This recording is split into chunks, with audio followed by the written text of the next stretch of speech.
6, we often think working harder is the secret to getting more done, but what if the real key to productivity wasn't hustle or time management, but happiness? And how do we achieve greater happiness in the workplace? For more, author Jess Stuart joins us now. Good morning. Well, Chris. So how much does happiness actually contribute to productivity then?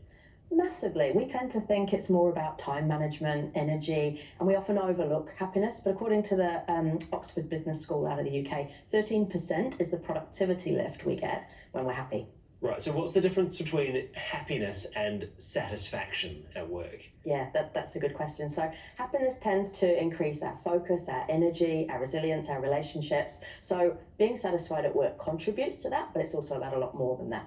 Okay, so what else? What constitutes being happy at work? Is it just the fact that you like having banter with your mates there, or is it actually that you just love the work environment? Yeah, a bit of both. So for me, I kind of had two parts: the how I worked and the what I was doing. So the how being like I like working from home, the times that I do my best work, taking breaks, having good boundaries, and then the what is how I leverage my strengths and how I challenge myself to grow and do work that has meaning, but not to the point where I'm waking up with night sweats because of stress. All right, so how do you actually become happier at work? Because it's all well and good saying if you're happy, you're productive, but if you don't know how to get there, there's a bit of a problem. Oh, totally. And look, this is easier said than done as well. We've got to say it's often hard to be happy at work, depending on the environment that we're in. But I often say to people, if you can think about what your best day at work looks like, that's a really good start, because there are clues in that. Who are you with? What are you doing? Why is it your best day? I think it's important that we celebrate our wins. That makes us happier at work.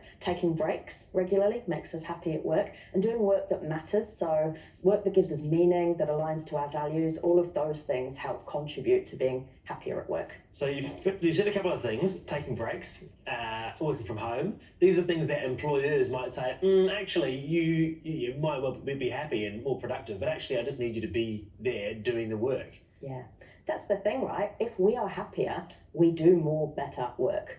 And so often our employers might think that these are two separate things. You're either happy or you're productive.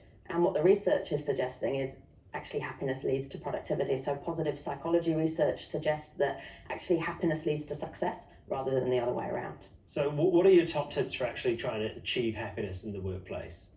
Yeah, I think knowing yourself is key to this, knowing what makes you tick so you can align to your values, what matters to you, knowing what your strengths are, because it's really hard to be happy if you're doing things you're not good at, that are a struggle day in, day out, and the people that we work with as well. So seek out people at work that lift you up. We're social animals, and often we work in teams, in buildings, so being able to leverage that for the social aspect it brings can also give us that lift and make work a better place to be. How do you deal with different personalities though? Because some people being happy might not be being outwardly joyful and extroverted. Actually being happy, they might be a little bit more introverted and just quietly left alone. Yeah. So how do you reconcile those things? I'm definitely the latter. Okay. in that. And I think this is the importance about knowing yourself and finding what's personal to you, because otherwise if we say to people to be happy you have to do X, Y and Z, it doesn't work for every single person. We're all different, and that's what makes humans so fascinating and also so complicated, particularly when we put them all together in a workplace. So I think working out what happiness looks like for you, defining your own version of success for your work, I think that's a really good place to start. How do you work it out though with your employer? Because it's all well and good you working it out for yourself, but the employer's going to have a set of expectations that actually they want to see achieved. Definitely, yeah. So you've got a framework to work within, which is normally the framework our employers set for us.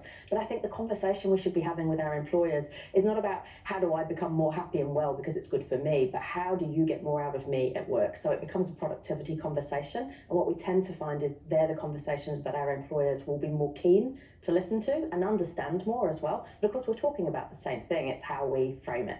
So you just, when you're pitching it to the employer, you just use the word productivity, Definitely. not the word happiness. Productivity and performance, but happiness has to be a key element of achieving that, right? All right, Jess Stuart, also thank you so much for joining us this morning. Pleasure.